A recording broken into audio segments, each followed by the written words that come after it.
मैं नंदिनी रावत, एक्सप्रेस जनसेवा न्यूज से आपकी सेवा में। अरविंद केजरीवाल जेल से छूटते ही भारतीय जनता पार्टी पर गरजे। आपको बता दें कि आम आदमी पार्टी दिल्ली के मुख्यमंत्री अरविंद केजरीवाल ने आज प्रेस वार्ता में भारतीय जनता पार्टी पर लगाए गंभीर आरोप। उन्होंने कहा कि जितने विपक्ष के नेता हैं, अगर मोदी की सरकार आती है तो सारे नेता जेल के अंदर जाएंगे। इतना ही नहीं, उन्होंने खुद बीजेपी के नेताओं का भविष्य खत्म कर दिया, ऐसे आरोप लगाए। मोदी पर कई पूर्व मुख्यमंत्री के नाम लेते हुए उन्होंने बताया कि अगला नाम अब योगी का भविष्य खराब करेंगे। मोदी अरविंद केजरीवाल कुछ दिन के लिए बेल पर बाहर आए हुए हैं। 1 तारीख को फिर इनको कोर्ट के समक्ष पेश होना है। एक्सप्रेस जनसेवा न्यूज एवं राघव दर्पण से कैलाश रावत की रिपोर्ट, एडिटर कुमकुम रावत। बड़ी बड़ी पार्टियों के अगर 4 टॉप के नेता जेल चले जाएं, पार्टी खत्म हो जाती है। आम आदमी पार्टी के 4 टॉप के नेता इन्होंने जेल भेज दिए। उन्होंने सोचा कि पार्टी खत्म हो जाएगी, लेकिन ये पार्टी नहीं है, ये एक सोच है। जितना ये खत्म करना चाहते हैं उतना ये बढ़ती जाती है। ये क्रश करना चाहते हैं प्रधानमंत्री जी आम आदमी पार्टी को। जो लोग मोदी जी से मिलने जाते हैं, वो कई लोग हमें भी जानते हैं, वो बाहर आके हमें बताते हैं कि आपके बारे में सबसे पहले मोदी जी से जो भी मिलने जाता है, सबसे पहले वो केजरीवाल की और आम आदमी पार्टी की 10 से 15 मिनट बात करते हैं। उनको कहते हैं कि आने वाले समय के अंदर आम आदमी पार्टी ही देश को भविष्य देने वाली है। वो खुद भी मानते हैं, इसीलिए वो चाहते हैं कि आज ही आम आदमी पार्टी को बढ़ने से रोका जाए, इनको कुचल दिया जाए। ये तानाशाही है। अगर उनको लगता है कि आम आदमी पार्टी आने वाले समय में बीजेपी को चैलेंज देने वाली है, आप अच्छे काम करो, आप देश को भविष्य दो। आज आपकी सरकार है केंद्र के अंदर, आप देश के लिए काम करोगे, आम आदमी पार्टी को कोई पूछेगा ही नहीं। लेकिन आप कुछ काम नहीं करो और आम आदमी पार्टी को कुचल दो, ये जनतंत्र नहीं है, ये इस देश की जनता पसंद नहीं। इन्होंने आम आदमी पार्टी को कुचलने में कोई कसर नहीं छोड़ी। छोटे से लोग हैं हम, छोटी सी पार्टी। 75 साल के अंदर इस कदर किसी पार्टी को और उसके नेताओं को प्रताड़ित नहीं किया गया जिस तरह से प्रधानमंत्री मोदी जी ने आम आदमी पार्टी को प्रताड़ित करने की कोशिश की है। मेरे को इन्होंने जेल भेज। प्रधानमंत्री जी कह रहे हैं मैं भ्रष्टाचार से लड़ रहा हूँ। देश के सबसे बड़े चोर, उचक्के और डकैतों को उन्होंने अपनी पार्टी में शामिल कर दिया। जिन लोगों को 10 दिन पहले मोदी जी कहते थे 70,000 करोड़ का इसने घोटाला कर दिया, थोड़े दिन के बाद उसी आदमी को अपनी पार्टी में शामिल करके किसी को डिप्टी सीएम बना देते हैं, किसी को मंत्री बना देते हैं और उनके सारे ईडी और सीबीआई के मामले खत्म कर देते हैं और कहते हैं मैं भ्रष्टाचार से लड़ रहा हूं। मैं मोदी जी को कहना चाहता हूं, भ्रष्टाचार से अगर लड़ाई लड़नी है तो केजरीवाल से सीखो। प्रधानमंत्री जी, भ्रष्टाचार के खिलाफ लड़ाई केजरीवाल ने लड़ी है। 2015 में जब दिल्ली में हमारी सरकार बनी थी, हमारे एक मंत्री का एक ऑडियो मेरे पास किसी ने व्हाट्सएप कर दिया।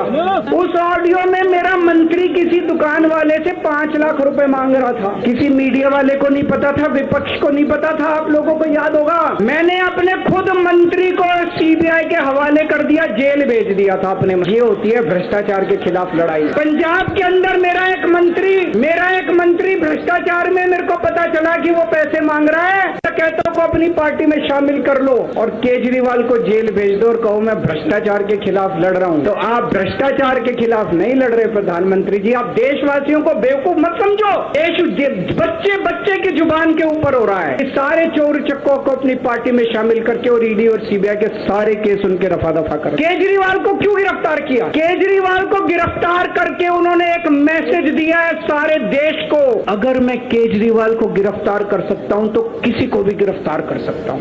कोई केस नहीं होगा, कोई मामला नहीं होगा, तब भी मैं तुमको गिरफ्तार कर सकता हूं। एक बेहद खतरनाक मिशन चालू किया हुआ है प्रधानमंत्री जी ने, बहुत ही खतरनाक। देशवासियों को यह समझने की, अब जो मैं बोलने जा रहा हूं, समझने की जरूरत है। उस मिशन का नाम है वन नेशन वन लीडर। देश के सारे नेताओं को खत्म करना चाहते हैं मोदी जी और इसको 2 स्तर के ऊपर इस मिशन को चला रहे हैं। जितने विपक्ष के नेता हैं उनको जेल भेजेंगे और जितने बीजेपी के नेता हैं उनको सबको निपटा देंगे, उनकी राजनीति खत्म करते जाएंगे, उनको सबको निपटाते जाएंगे। विपक्ष के अंदर आज इन्होंने मनीष सिसोदिया को जेल भेज दिया, संजय सिंह को जेल भेज दिया, सत्येंद्र जैन को जेल भेज दिया, केजरीवाल को जेल भेज दिया, हेमंत सोरेन को जेल भेज दिया, ममता दीदी के कई मंत्रियों को जेल भेज दिया, स्टैलिन के कई मंत्रियों को जेल भेज दिया, केरला के सीएम के पीछे पड़े हैं।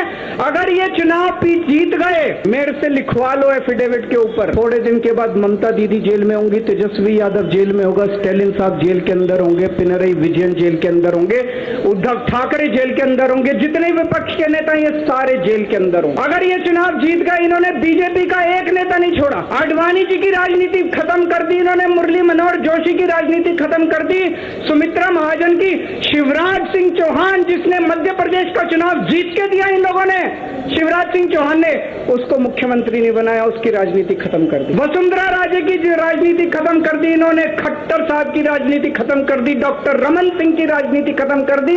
अब अगला किसका नंबर है? योगी आदित्यनाथ। अगर ये चुनाव जीत गए, मेरे से लिखवा लो, 2 महीने के अंदर उत्तर प्रदेश का मुख्यमंत्री बदल देंगे। योगी आदित्यनाथ की राजनीति खत्म करेंगे, उनको भी निपटा देंगे। यही तानाशाही है दोस्तों। 1 नेशन 1 लीडर ये चाहते हैं, एक ही तानाशाह इस देश के अंदर बचेगा, एक ही तानाशाह इस देश के अंदर बचेगा। हमारा देश बहुत महान है, 4000 5000 साल पुराना हमारा देश। इसके पहले पिछले 4000 साल में कई मौके आए जब इस देश के ऊपर तानाशाहों ने कब्जा करने की कोशिश की, लेकिन हमारे देश के लोगों ने उन तानाशाहों का तख्ता उखाड़ के फेंक दिया।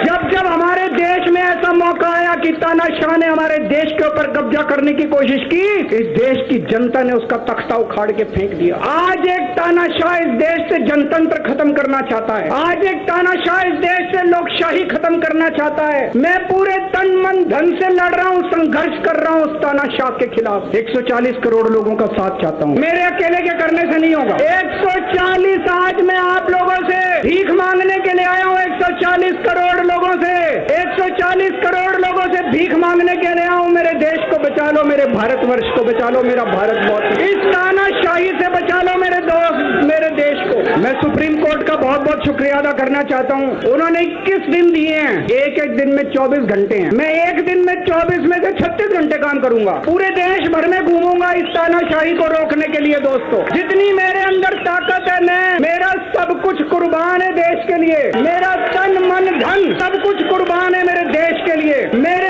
खून का एक एक कतरा मेरे देश के लिए, मेरे शरीर का एक एक कतरा, मेरी जिंदगी का एक एक पल मेरे देश के लिए। मेरे देश को बचाने के लिए मैं पूरे देश में जाऊंगा। अब एक बहुत महत्वपूर्ण बात करने जा रहा हूं, उसको ध्यान से सुनना। ये लोग इंडिया गठबंधन से पूछते हैं आपका प्रधानमंत्री कौन होगा। मैं बीजेपी से पूछता हूं आपका प्रधानमंत्री कौन होगा। आप लोग सोच रहे होंगे केजरीवाल क्या बात कर रहा है, मोदी जी होंगे। नहीं, मोदी जी अगले साल 17 सितंबर को 75 साल के हो रहे हैं। बीजेपी के अंदर मोदी जी ने 2014 में मोदी जी ने खुद ने रूल बनाया था कि बीजेपी के अंदर जो भी 75 साल का होगा उसको रिटायर कर दिया जाएगा। सबसे पहले आडवाणी जी को रिटायर किया गया, उसके बाद मुरली मनोहर जोशी जी को रिटायर किया गया, फिर सुमित्रा महाजन को रिटायर किया गया, फिर यशवंत सिन्हा को रिटायर किया गया।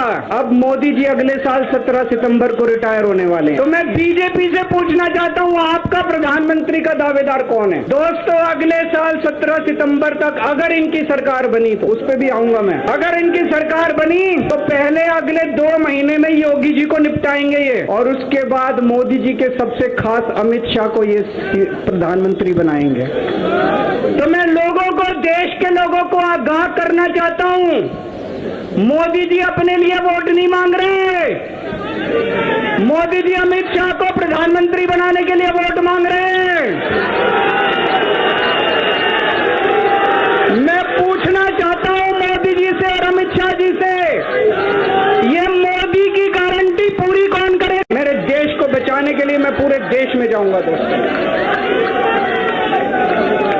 अब एक बहुत महत्वपूर्ण बात करने जा रहा हूं, उसको ध्यान से सुनना। ये लोग इंडिया गठबंधन से पूछते हैं आपका प्रधानमंत्री कौन होगा। मैं बीजेपी से पूछता हूं आपका प्रधानमंत्री कौन होगा। आप लोग सोच रहे होंगे केजरीवाल क्या बात कर रहा है, मोदी जी होंगे। नहीं, मोदी जी अगले साल 17 सितंबर को 75 साल के हो रहे हैं। बीजेपी के अंदर मोदी जी ने 2014 में मोदी जी ने खुद ने रूल बनाया था कि बीजेपी के अंदर जो भी 75 साल का होगा उसको रिटायर कर दिया जाएगा। सबसे पहले आडवाणी जी को रिटायर किया गया, उसके बाद मुरली मनोहर जोशी जी को रिटायर किया गया, फिर सुमित्रा महाजन को रिटायर किया गया, फिर यशवंत सिन्हा को रिटायर किया गया। अब मोदी जी अगले साल 17 सितंबर को रिटायर होने वाले हैं। तो मैं बीजेपी से पूछना चाहता हूं, आपका प्रधानमंत्री का दावेदार कौन है? दोस्तों, अगले साल 17 सितंबर तक अगर इनकी सरकार बनी, तो उस पर भी आऊंगा मैं, अगर इनकी सरकार बनी तो पहले अगले 2 महीने में योगी जी को निपटाएंगे ये, और उसके बाद मोदी जी के सबसे खास अमित शाह को ये प्रधानमंत्री बनाएंगे। तो मैं लोगों को, देश के लोगों को आगाह करना चाहता हूं, मोदी जी अपने लिए वोट नहीं मांग रहे, मोदी जी अमित शाह को प्रधानमंत्री बनाने के लिए वोट मांग रहे हैं। मैं पूछना चाहता हूं मोदी जी से और अमित शाह जी से, ये मोदी की गारंटी पूरी कौन करेगा? क्या अमित शाह मोदी की गारंटी पूरी करेंगे? जब आप अगर जो वैसे तो मेरे को लगता है, मैं भी आऊंगा उसके ऊपर, मुझे नहीं लगता इनकी सरकार बन रही है,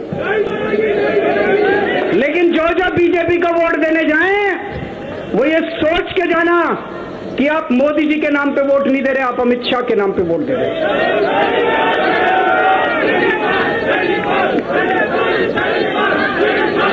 अब एक खुशखबरी आप लोगों के लिए, अब एक खुशखबरी है, सबको बता देना जो मैंने बातें कही है, बड़ी सोच समझ के कही है। वहां बैठ के यही सोच रहा था 50 दिन से।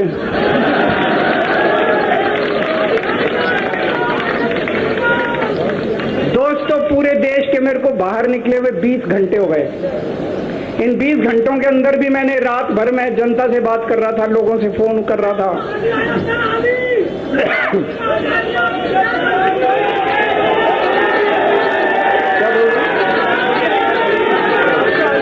रात को आंधी आई थी,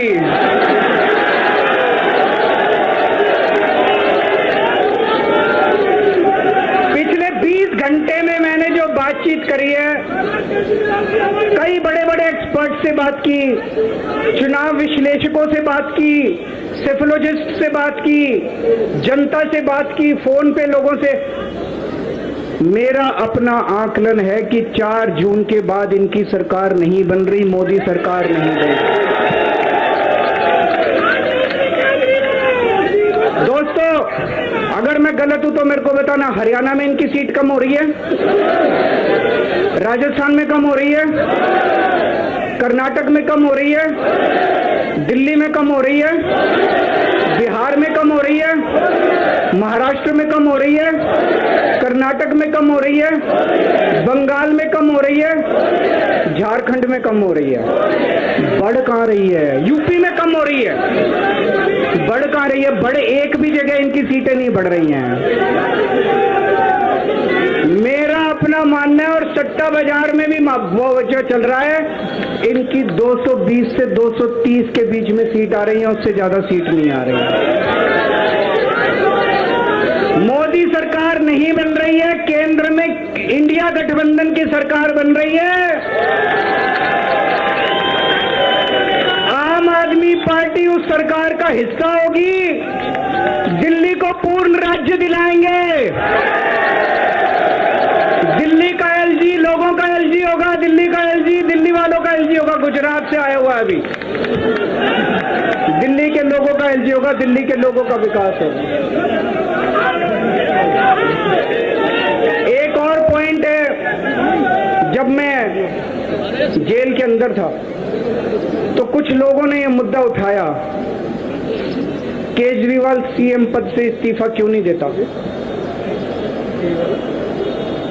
दोस्तों, केजरीवाल को कभी किसी पद का लालच नहीं हुआ। मैं यहां मंत्री, मुख्यमंत्री, प्रधानमंत्री ये सब बनने नहीं आया। इनकम टैक्स में कमिश्नर की नौकरी करता था। कमिश्नर की नौकरी छोड़ के दिल्ली की झुग्गियों के अंदर 1 नहीं, 2 नहीं, 3 नहीं, 10 साल तक मैंने दिल्ली की झुग्गियों के अंदर काम किया है, सुंदर नगरी और नंद नगरी की झुग्गियों के अंदर। इनकम टैक्स कमिश्नर की नौकरी छोड़ के जब मेरे को दिल्ली की जनता ने पहली बार सीएम बनाया,